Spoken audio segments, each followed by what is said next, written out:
നല്ല മാങ്ങയും ചക്കക്കുരുയൊക്കെ ഇട്ട കറിയായിട്ടാണ് തയ്യാറാക്കിയിട്ടുള്ളത്. അപ്പോൾ ഏത് ചക്കക്കുരു ഇഷ്ടപ്പെടാത്തവർക്ക് നല്ല ടേസ്റ്റാണ് ഈ കറി. അപ്പോൾ എല്ലാവരും ട്രൈ ചെയ്ത് നോക്കുക. ഇഷ്ടപ്പെടാത്തവർക്കൊക്കെ ഇഷ്ടപ്പെടും കേട്ടോ. അപ്പോൾ അതിനായിട്ട് ഞാൻ 3 വലിയ മാങ്ങ വലിയ കഷ്ണങ്ങളായിട്ട് അരിഞ്ഞെടുത്തിട്ടുണ്ട്. ഒരു 10-20 ചക്കക്കുരു ചെറുതായിട്ട് നുറുക്കി എടുത്തിട്ടുണ്ട് കേട്ടോ. തൊലിയൊക്കെ കളഞ്ഞിട്ടുണ്ട്. അപ്പോൾ കുക്കറിലോട്ട് അല്പം വെളിച്ചെണ്ണ ഒഴിച്ചിട്ട് കടുക് പൊട്ടിച്ച് കൊടുക്കുകയാണ്. അതിലോട്ട് തന്നെ അല്പം കറിവേപ്പില കൂടി ഇട്ട് കൊടുക്കുന്നുണ്ട് കേട്ടോ.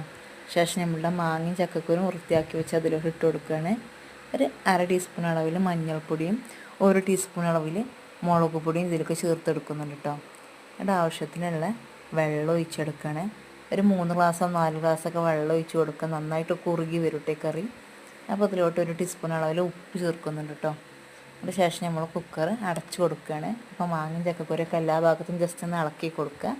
നമ്മൾ കുക്കറിലൊരു 3 വിസിൽ വരുന്നത് വരെ നന്നായിട്ടൊന്ന് വേവിച്ചെടുക്കണം കേട്ടോ.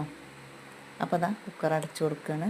അപ്പോൾ ശേഷം നമ്മളുടെ ഇത് ചക്കക്കുരു മാങ്ങി വെന്ത് കിട്ടിയിട്ടുണ്ട്. നല്ല ടേസ്റ്റാണ് ഈ കറി കൂട്ടി ചോറ് കഴിക്കാൻ. അപ്പോൾ നമുക്ക് ഈ കറി റെഡി ആയതിന് ശേഷം വേണമെങ്കിൽ ചക്കക്കുരൊക്കെ ഒന്ന് കുത്തിയടച്ചെടുക്കാൻ പറ്റും കേട്ടോ. അപ്പോൾ നന്നായിട്ടൊരു കുറുകിയ കറിയായിട്ട് കിട്ടും. നല്ല ടേസ്റ്റാണ്. എല്ലാവരും ട്രൈ ചെയ്ത് നോക്കുക. അപ്പോൾ ചൂട് ചോറിൻ്റെ കൂടെ അത് സെർവ് ചെയ്യാൻ കേട്ടോ. അപ്പോൾ ഞാൻ അതിലോട്ട് ആവശ്യമായിട്ട് അല്പം മാങ്ങയും പച്ചമുളകും അരച്ചിട്ട് അല്പം ചമ്മന്തി കൂടി തയ്യാറാക്കിയിട്ടുണ്ട് കേട്ടോ. അപ്പോൾ അത് ഈ ചോറിൻ്റെ കൂടെ വെച്ച് കൊടുക്കുകയാണ്. അല്പം നാരങ്ങച്ചാറും എടുത്തിട്ടുണ്ട് കേട്ടോ. അപ്പോൾ നമ്മൾ ചോറിൻ്റെ കൂടെ നമ്മൾ മാങ്ങ ചക്കക്കുരു കറി ഒഴിച്ച് കൊടുക്കാം കേട്ടോ. മാങ്ങയൊക്കെ നല്ല വെന്ത് ഉടഞ്ഞിട്ടുണ്ട് കേട്ടോ. നല്ല ടേസ്റ്റാണ് ഈ കറി കൂട്ടി ചോറ് കഴിക്കാൻ. അപ്പോൾ എല്ലാവരും ട്രൈ ചെയ്ത് നോക്കുക. എൻ്റെ ചാനൽ ആദ്യമായിട്ട് കാണുകയാണെങ്കിൽ സബ്സ്ക്രൈബ് ചെയ്ത് സപ്പോർട്ട് ചെയ്യാം കേട്ടോ.